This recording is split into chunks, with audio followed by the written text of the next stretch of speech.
In this lesson, we're going to talk about another accessory you might want to get as you upgrade your kit, which is an external flash.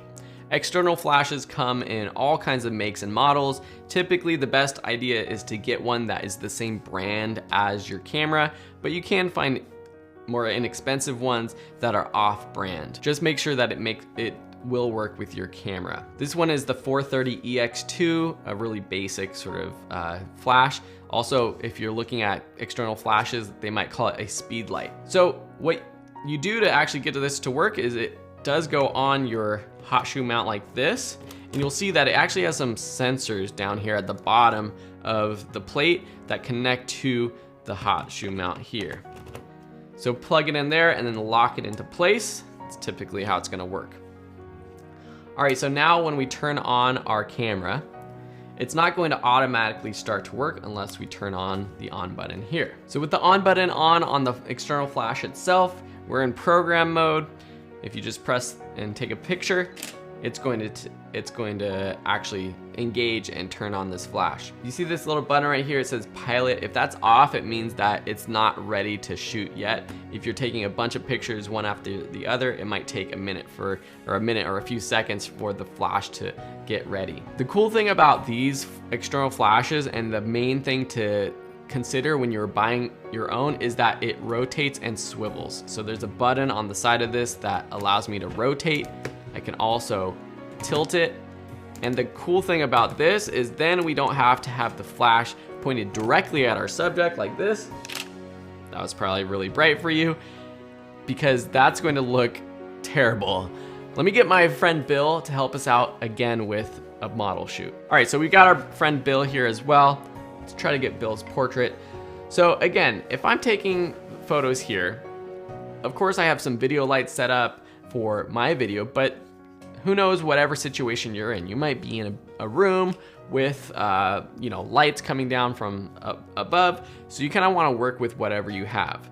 So here I have it first tilted directly at Bill's face. I'm gonna zoom in, get a nice portrait. Now the flash is super harsh directly at Bill's face in that image. So what I'm going to do, and what I typically would recommend, is tilt it so that the flash itself is pointed up at the ceiling or behind you, so that the light is actually bouncing off the ceiling or bouncing off a wall, and then returning and hitting your subject's face, which will create softer, nicer lighting.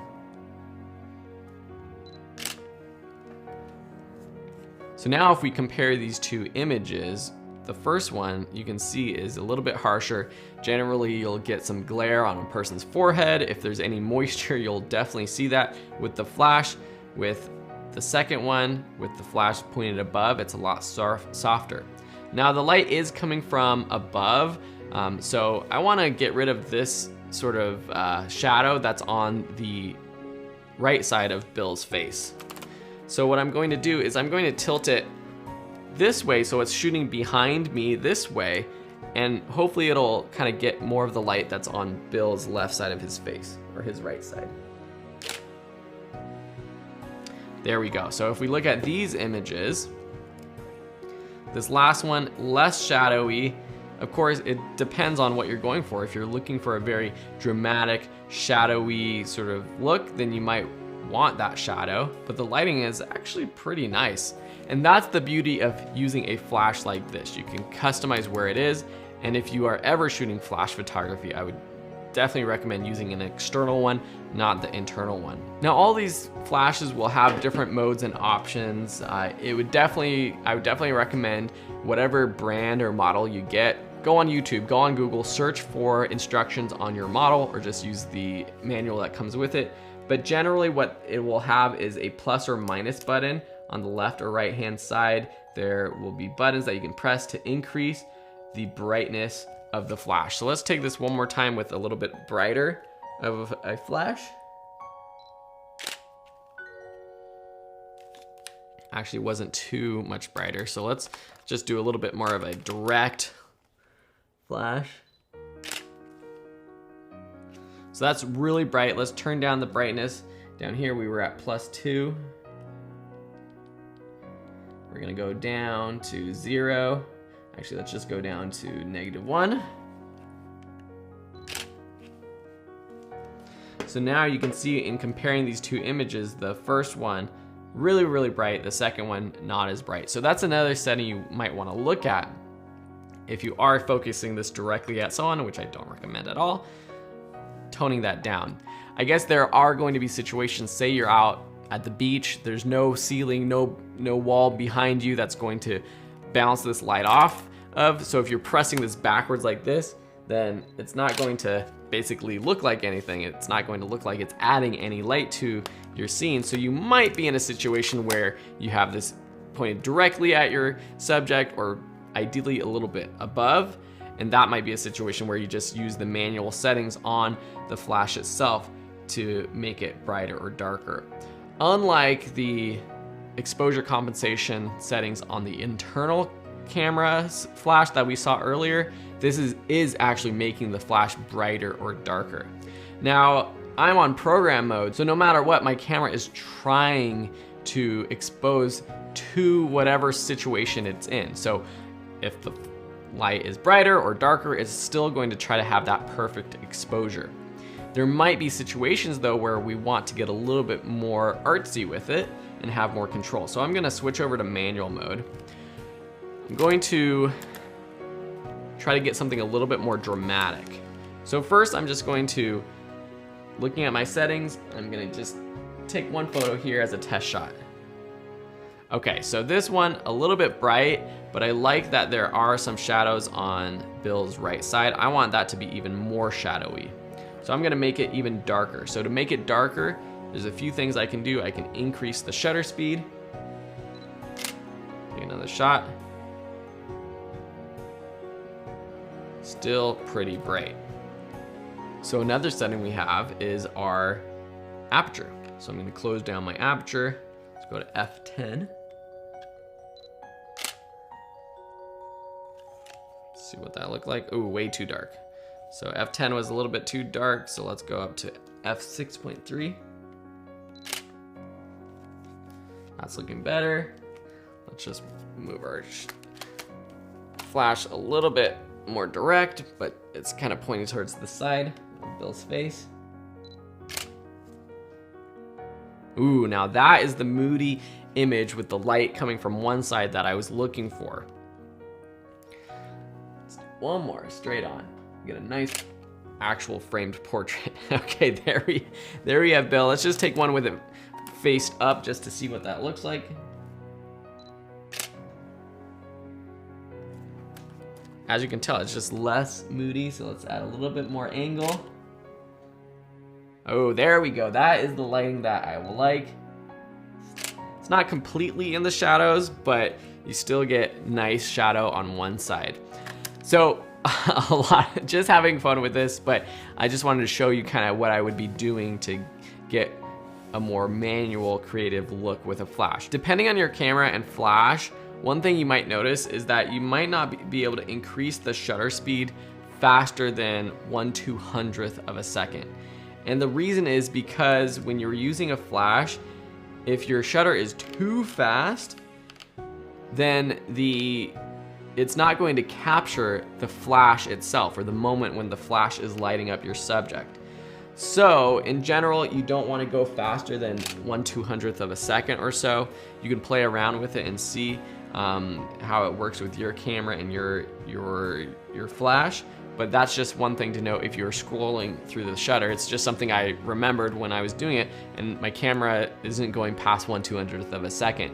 And the reason is because it doesn't want to allow us to miss the flash itself.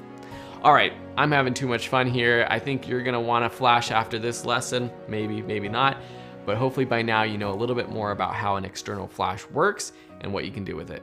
Thanks so much for watching, and we'll see you in the next lesson. Welcome to this new lesson.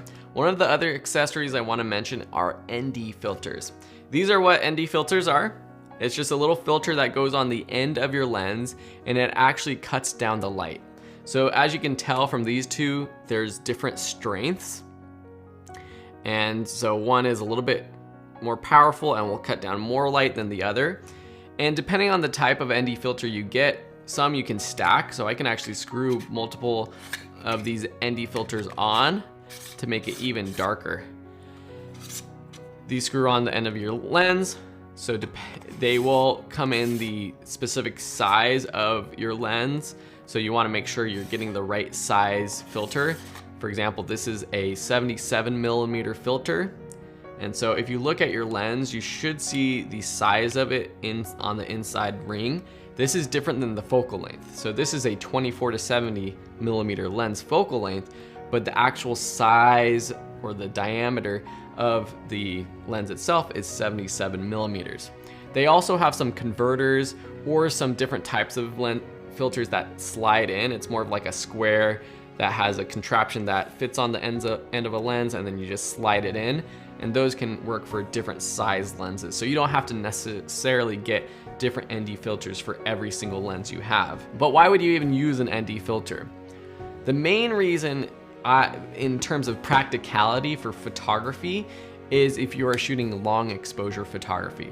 You know those long exposure photos of like a waterfall or a river or cars, lights, where it's just kind of like a streak of light or a streak of water going through the sky or across the water. That's what long exposures are. It's basically taking a 30-second exposure or a 1-minute exposure, and it's capturing all of that motion in one photo. With most lenses and most cameras though, if you're shooting in the middle of the day, there's just too much light to be able to capture a long exposure.